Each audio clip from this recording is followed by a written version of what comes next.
It is one of the longest unresolved conflicts in the world, and to this day, many maps there simply show a white area. We are talking about Western Sahara, where fighting has been going on for decades and is causing headaches at the United Nations.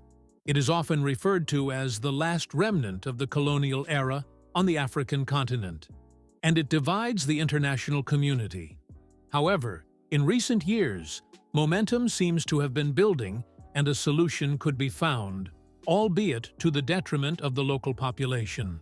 So what is the Western Sahara conflict all about? Which country does Western Sahara officially belong to now?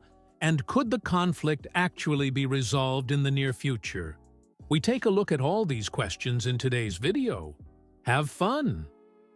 The region known today as Western Sahara has been inhabited since ancient times.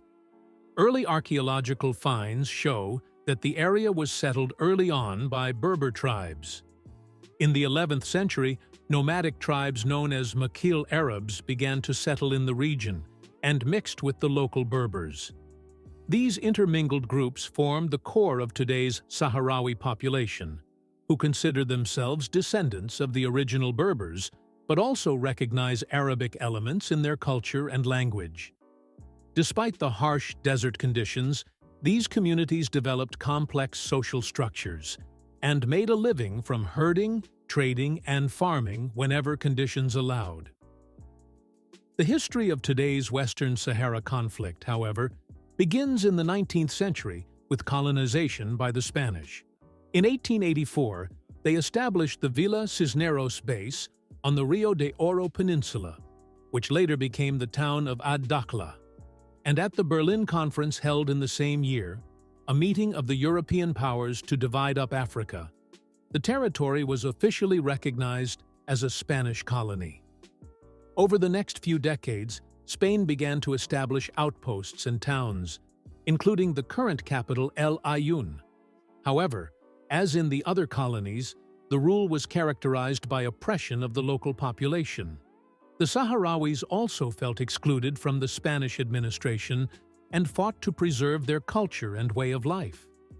The Spaniards were primarily concerned with the region's resources, including the rich phosphate deposits. And so the decolonization movements of the 1960s and 1970s also sparked a desire for independence among the Sahrawis in Western Sahara.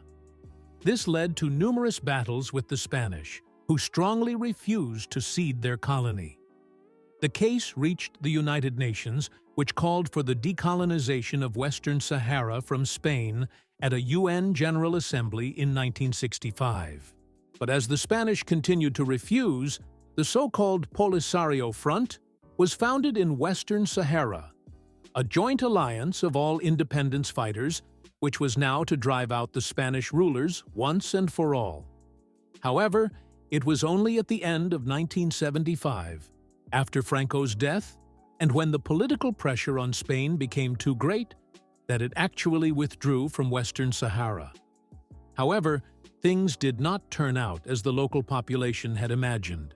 Spain did not leave its former colony to become independent, but handed over control of the territory to Morocco and Mauritania. This was the beginning of the protracted conflict that still exists today.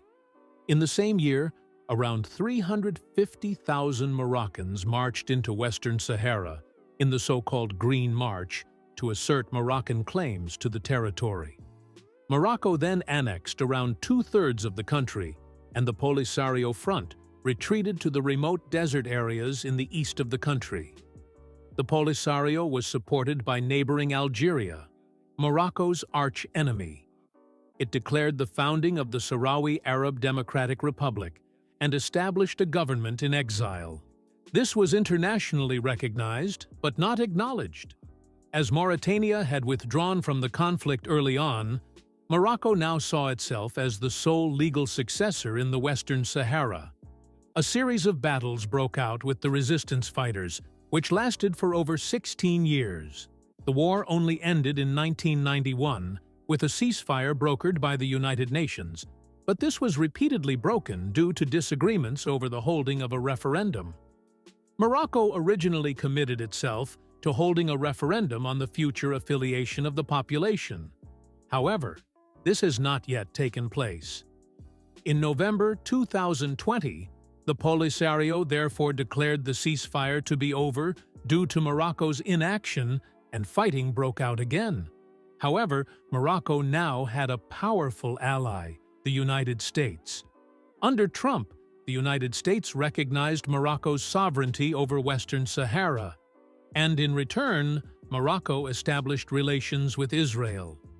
This was met with outrage by a large part of the international community, including the European and African Union, which continue to insist on the right of peoples to self-determination.